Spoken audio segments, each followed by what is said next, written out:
Now we changed locations a little bit. We're in the basement because we're in Nebraska and it's ridiculously hot outside. We're going to practice a new technique to get the dog to learn to focus on us.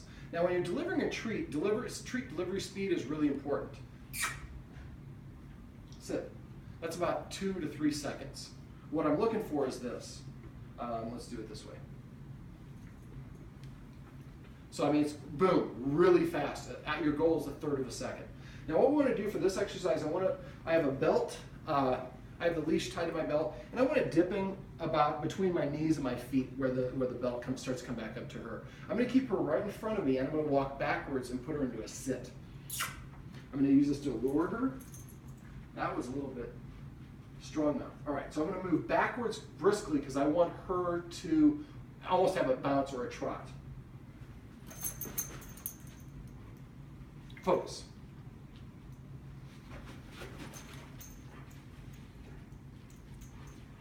Focus. Focus. Now when I want to turn around, I'm going to go like this.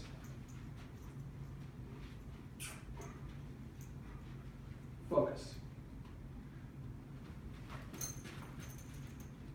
Focus. So sometimes if she's starting to drift, she drifts consistently, you might try a couple, like 1 or 2 days where when you're backing up, you're holding the treat in the line you want her to be in.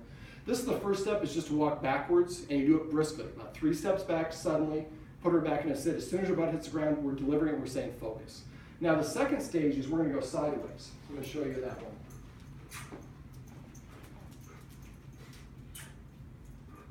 Focus. Focus. Focus. Oh, that was on you. I gave it to you. All right. So you want to make sure your dog has a soft mouth when you're doing this. Otherwise, you're going to end up with some beat up fingers. Charlie needs to work on her soft mouthedness. But as you can see, you can go right and you can also go left. So I'm going to do it the other way. Focus. Whoop. Butterfingers, David. All right, let me try to go the other way.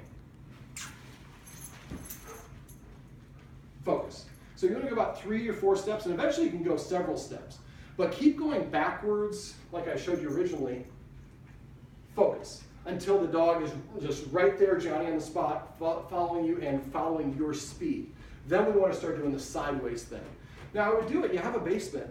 It's cool. I would do it in here, but we found a little bit limited in terms of room. Make sure it's a clear path. But then the next step is to maybe do it outside, maybe early in the morning or in the evening. Come here, Charlie. So that we're not cooking the dog. Now this is an exercise that you're only going to do a couple minutes at a time, then we're going to take a break. Then we're going to do a couple, like an hour later or whenever later on. But the more you do it, the faster the dog will get it. Now first I'm going to suggest mom and dad are the only ones doing this, but maybe you guys can participate if Charlie picks up on it, because then she learns to focus on both of you. Once you're in the backyard and you can go 10 steps or 3 steps or whatever, she stays in the middle line, she's taking the treat, that's when we start doing and then you turn sideways, focus. And delivering them sideways. So she learns to go sideways as well as front and back. But the whole point of this is her attention is here with the guardian, not on the other dogs, the crickets, the birds, or anything else. And this will help her learn, the focus helps them learn control, which helps them to not be so reactive to other dogs. So this is a newer technique for me, but I've got a dog that used to be dog aggressive and very anxious.